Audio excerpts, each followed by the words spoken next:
Homeless and alone, the orphan girl inherited an old cabin. What she found inside changed everything. If you've ever received news that came years too late, you'll understand what it feels like to hold hope and grief in the same hand. Don't forget to subscribe. We're so close to 1,000 souls gathered here. Let's reach it together. The envelope arrived on a Tuesday morning in February, delivered to the shelter where she'd been sleeping for 3 weeks.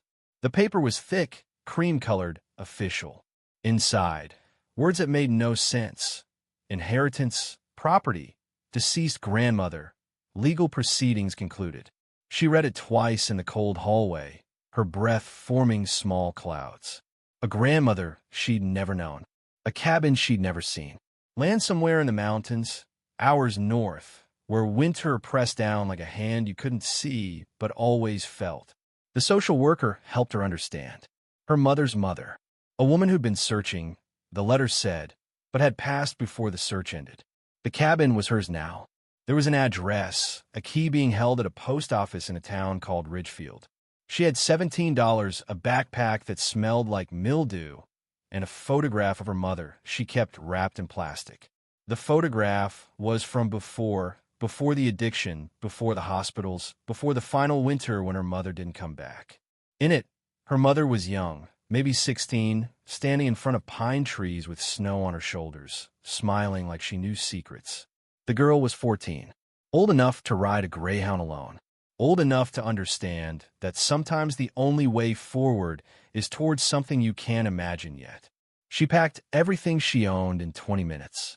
The shelter director gave her a wool blanket and a paper bag with crackers and cheese. "You sure about this?" the woman asked, her voice careful, like speaking to someone standing on a ledge. "There's nothing here," the girl said. It wasn't meant to be cruel. It was just true. The bus ride took 6 hours through country that grew quieter and whiter. Cities thinned into towns, towns into crossroads, crossroads into nothing but trees and the occasional light from a distant farmhouse. She pressed her forehead to the cold window and watched the world empty out. Other passengers slept or stared at phones. An old man across the aisle offered her an orange. She took it, peeled it slowly, let the sharp citrus scent fill the space between them. He didn't ask questions. Maybe he understood that some journeys aren't for talking. Ridgefield was barely a town. A post office, a gas station, a church with a steeple that looked like it was holding up the sky. She stepped off the bus into cold, so complete it made her lungs ache. The driver handed down her backpack and pulled away, leaving her alone in the gravel parking lot. The post office clerk was an older woman with kind eyes and rough hands. She studied the letter, nodded, disappeared into the back. When she returned, she held a brass key on a loop of string and a hand-drawn map. "Your grandmother was a good woman," the clerk said. "Quiet but good. Used to come in every month asking if any mail had arrived for her daughter." She paused. "I'm sorry she's gone." The girl closed her fingers around the key. It was cold and solid and real. "How far is it?" 8 miles up the mountain road. "You'll need a ride." The clerk glanced outside. "Harold's getting gas. He can take you most of the way." Harold turned out to be a man in his 70s with a truck that rattled and a dog that sat between them, panting softly. He didn't ask her story. He just drove, pointing out landmarks. The turnoff to the old logging road, the creek that ran strong in spring, the place where a black bear had been seen last fall. "Your grandmother's place is just past that stand of birch," he said finally, slowing near a gap in the trees. "Path's narrow. You'll have to walk from here." She thanked him, shouldered her pack, and started walking. Behind her, the truck's engine faded. Ahead, the forest opened into a clearing. And there it was. The cabin stood small and dark against the snow, its roof heavy with white, its chimney silent. The windows looked like closed eyes. The porch sagged on one side, and the garden was buried beneath drifts, but the structure was whole, waiting. She stopped at the edge of the clearing. Smoke should have been rising. A light should have been burning. But there was only stillness and the far-off sound of wind moving through branches. She'd come so far to find a place that didn't know her yet. But maybe, she thought, stepping forward, maybe that was the point. The path through the snow was unbroken. No footprints. No one had been here in weeks, maybe months. She walked slowly, her boots sinking with each step, her breath curling white in the air. Up close, the cabin looked older than she'd imagined. The wood was weathered gray, the kind of gray that comes from seasons and seasons of sun and rain and snow. The porch steps were split down the middle, and the railing leaned at an angle, held up more by habit than nails. She climbed carefully, testing each board. The porch held. A small mercy. The front door was painted red once, but the color had faded to rust and memory. She pulled the key from her pocket and fitted it into the lock. It resisted. She tried again, turning harder, and finally the mechanism gave with a low groan. The door swung inward. Cold air rushed out, stale and musty. She stood on the threshold, her hand still on the doorknob, and looked into the dark interior. "Hello," she called softly. Her voice sounded small. No answer, just silence and dust and the faint scent of wood smoke, old and ghostly. She stepped inside. The floor creaked under her weight, a sound that felt alive somehow, like the cabin was acknowledging her. Her eyes adjusted slowly to the dimness. One room, mostly. A wood stove sat cold and black in the corner. A narrow bed with a patchwork quilt folded at the foot. A table with two chairs, one pulled out as if someone had just stood up. Shelves lined with jars. Empty now, but still smelling faintly of preserved fruit, pickles, earth. Along the back wall, a door. Closed. She set her backpack down on the table and moved through the space, touching things lightly. The stove was heavy iron, its surface dusty. The quilt was soft, handmade, squares of fabric in blues and greens and deep reds. She lifted it and something fluttered to the floor, a piece of paper folded once. She bent to pick it up, unfolded it carefully. A note, handwritten in careful cursive, for when you come home. Her throat tightened. She read it again. 4 words. No name, no explanation, just certainty. She folded the note and slipped it into her pocket beside the key. The cabin was cold, but it didn't feel cruel. It felt patient, like it had been waiting. She explored slowly. The shelves held more than jars. There were books with cracked spines, a box of matches, candles in tin holders, a small Bible with a ribbon marking a page. She opened it carefully. Psalm 121. I lift up my eyes to the mountains. Where does my help come from? On the table, a lantern. She shook it gently. Still some oil inside. She struck a match, lit the wick. Warm light bloomed, pushing back the shadows. The room felt different now. Less empty, almost welcoming. She noticed things she'd missed. Photographs tacked to the wall near the bed. A woman with gray hair and strong hands, standing in the same clearing, apron tied around her waist. A younger woman, her mother, unmistakably, the same face from her own photograph, but older, maybe 13 or 14, laughing beside a garden full of sunflowers. Her chest ached. Her mother had been here, had lived here. These walls had known her. The back door called to her. She crossed the room, hesitated, then turned the handle. It opened into a smaller space, half storage, half mystery. Firewood stacked neatly against one wall. A toolbox. More shelves with tins and fabric scraps. And in the far corner, beneath the tarp, something large. She pulled the tarp away slowly. A trunk, old leather straps, brass fittings, the kind of chest people used to keep treasures in, back when treasures were measured in letters and cloth and things too precious to lose. She knelt beside it, her heart beating faster. The latches were stiff but opened. She lifted the lid. Inside, quilts, more photographs, bundles of letters tied with string, a wool coat that smelled like cedar, a small wooden box. She reached for the box first, opened it carefully. Money, not a fortune, but bills folded and stacked. Enough for months, maybe longer if she was careful. Beneath the money, a folded paper. She unfolded it with shaking hands. A deed, the land, the cabin. Her name written in ink beside her grandmother's. Legal and binding. Witnessed and sealed. She sat back on her heels, the paper in her lap, and for the first time in longer than she could remember, she cried. Not from sadness. For something else. Something like relief. Like arriving after traveling for years without knowing the destination. Outside, the wind picked up. Snow began to fall again, soft and steady, covering her footprints, sealing her inside this place that had been waiting. She wiped her face, folded the deed carefully, and stood. There was work to do. Firewood to bring inside, the stove to light, a bed to make.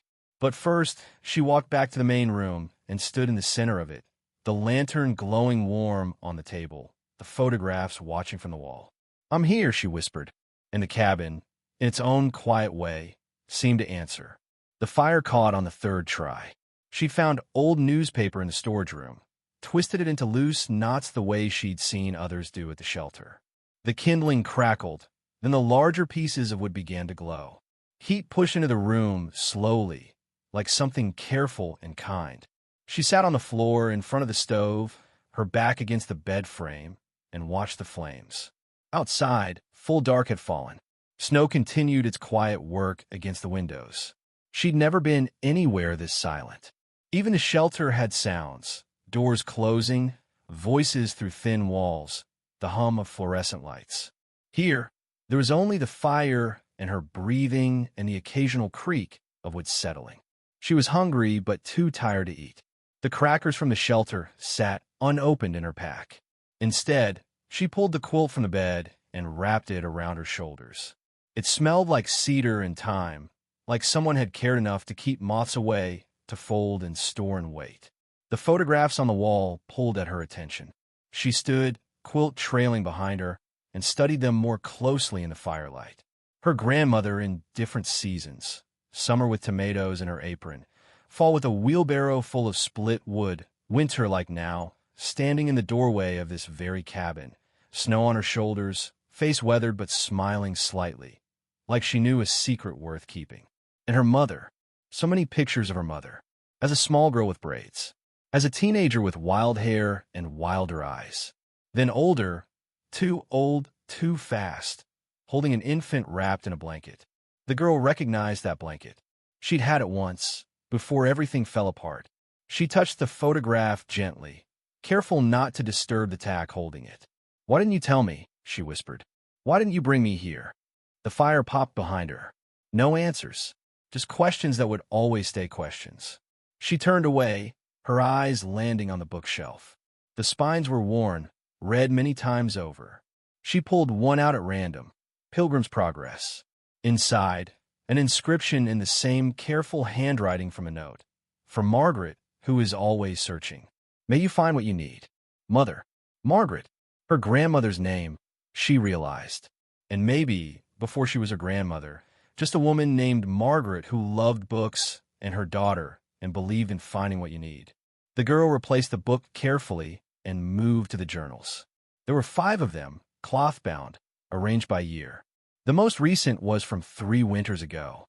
She opened it to a random page. December 10th. Snow again. The deer came through this morning, 3 of them, delicate and careful. They remind me to be patient. Sarah is still out there somewhere. The detective said the trail went cold in Denver, but trails don't stay cold forever. Spring comes. Snow melts. I will wait. Sarah, her mother's name. The girl's hands trembled slightly. She turned more pages, reading fragments. February 3rd. Received word that Sarah was seen in Portland.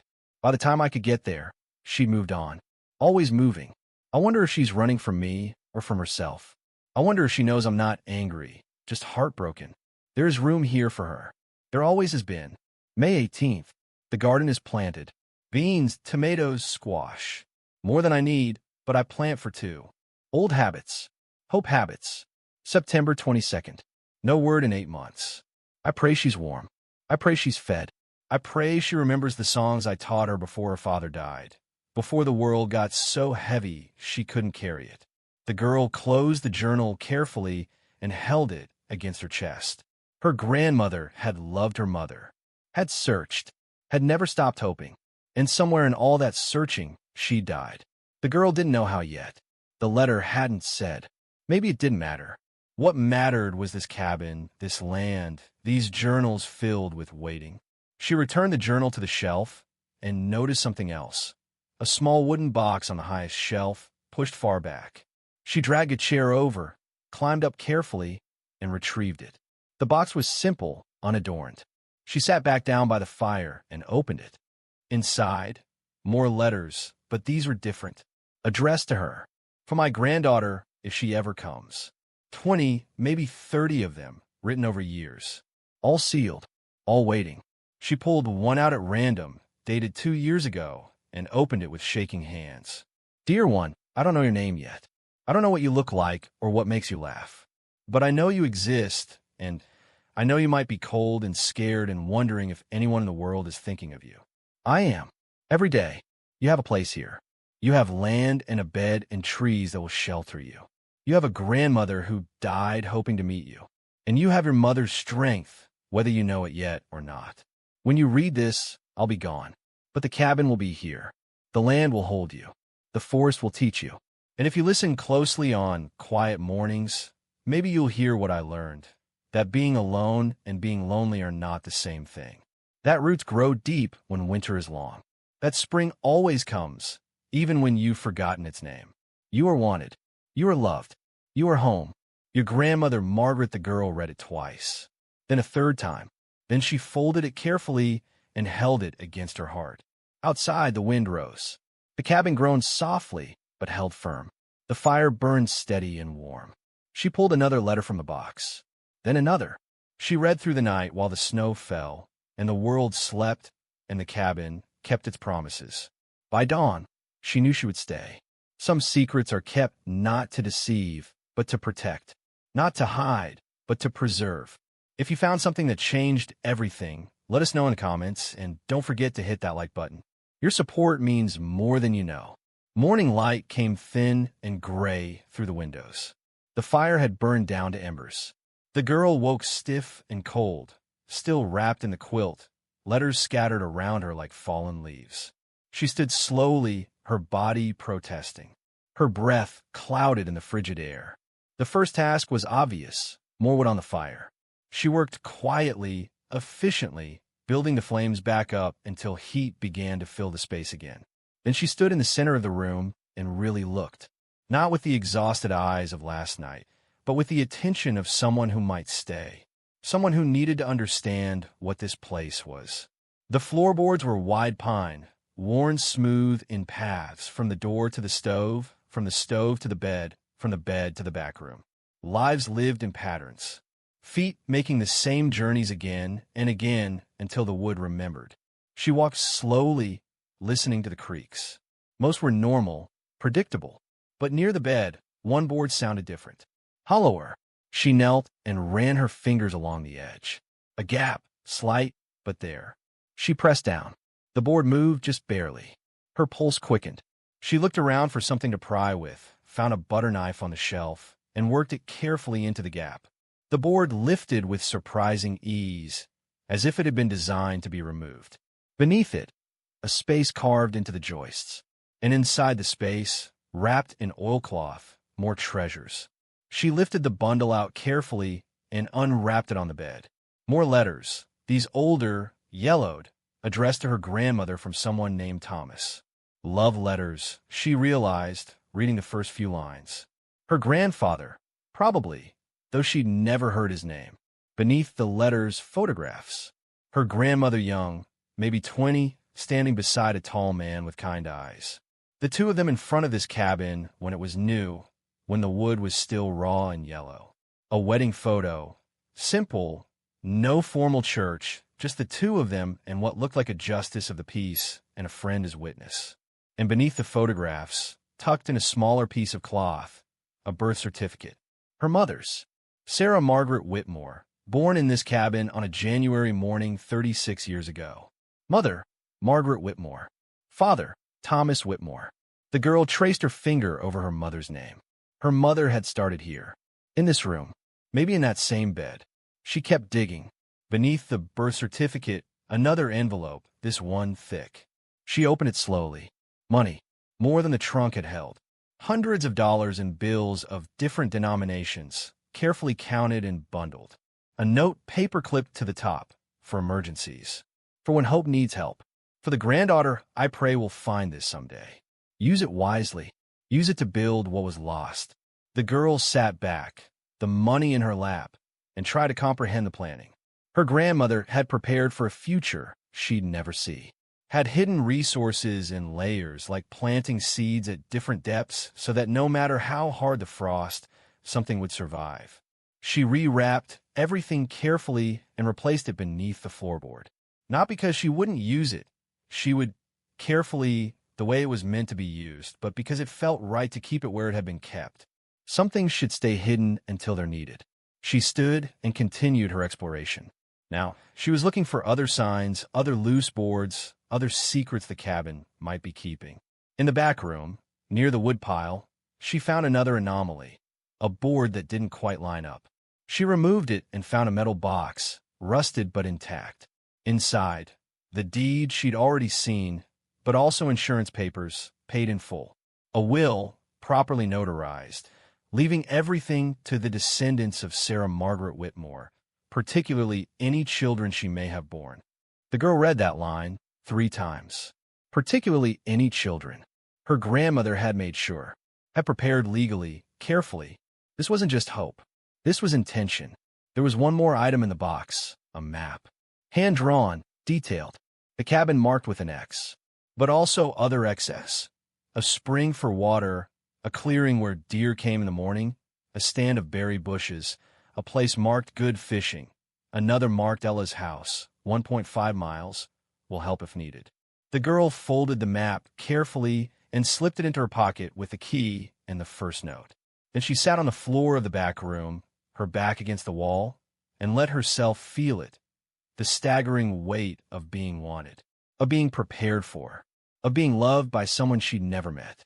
Outside, the snow had stopped. Sunlight broke through the clouds, streaming through the window, turning the dust motes into floating gold. She'd come here with nothing. No plan, no family, no place in the world. She'd arrived with $17 and a photograph and a heart so tired from running that it barely remembered how to rest. But the cabin had been waiting. The land had been waiting.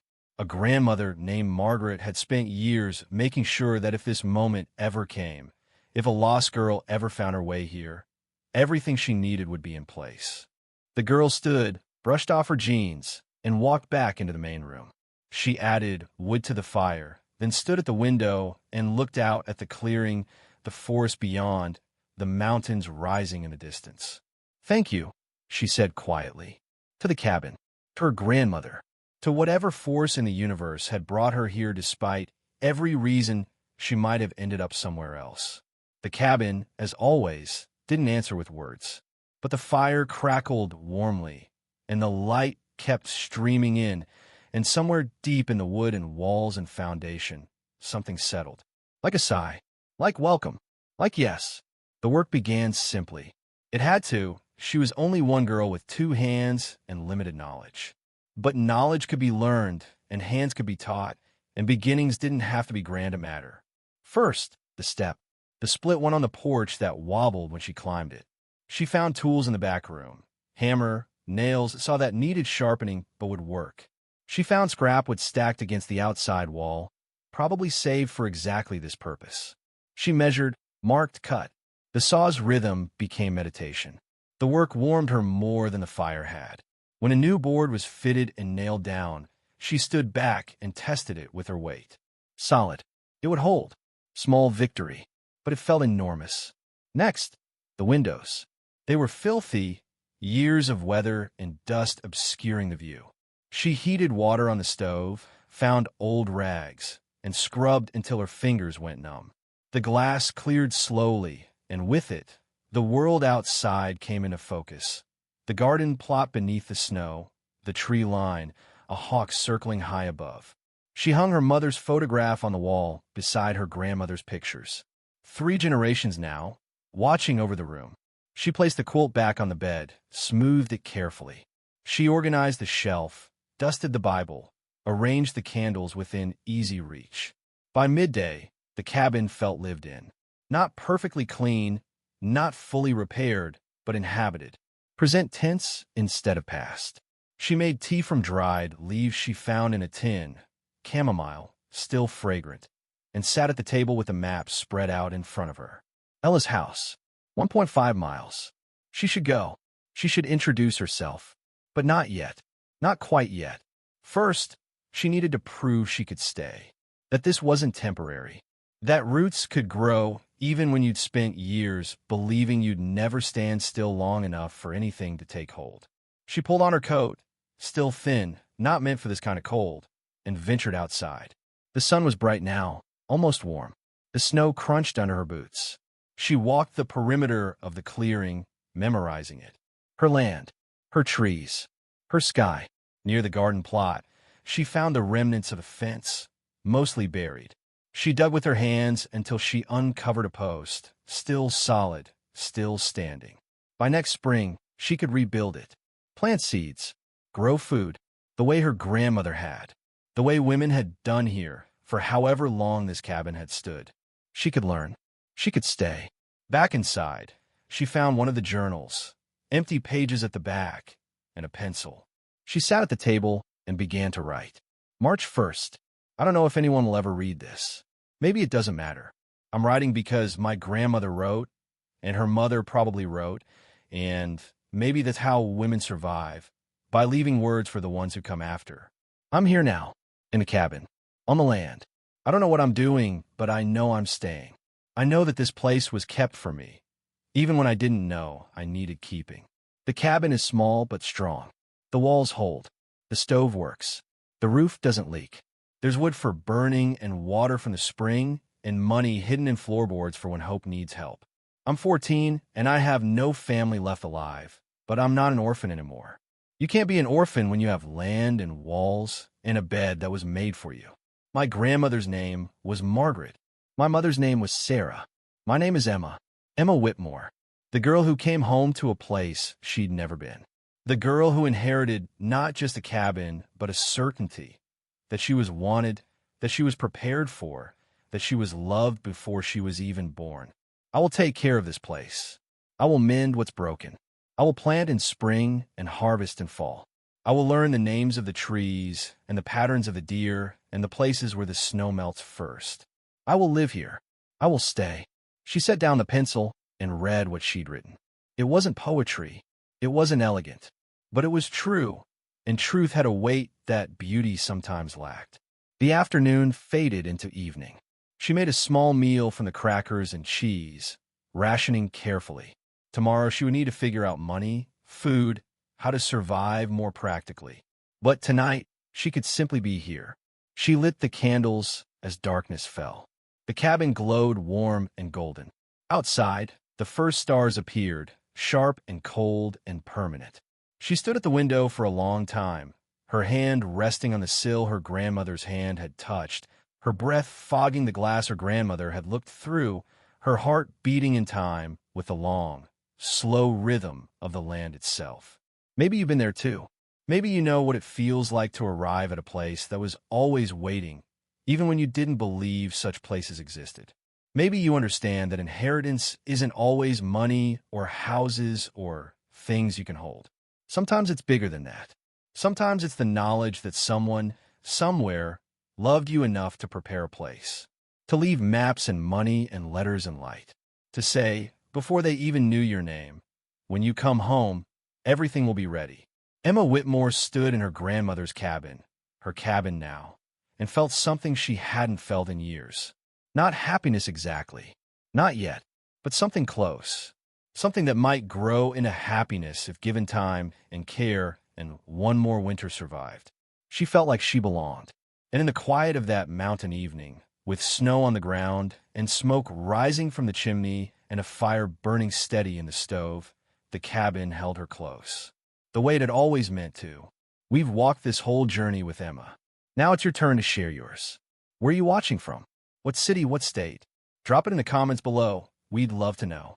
And if this story touched you, please give it a like and subscribe. We're almost at 1,000 hearts gathered here. Let's reach it together. There are more stories waiting, more journeys to take. Stay with us.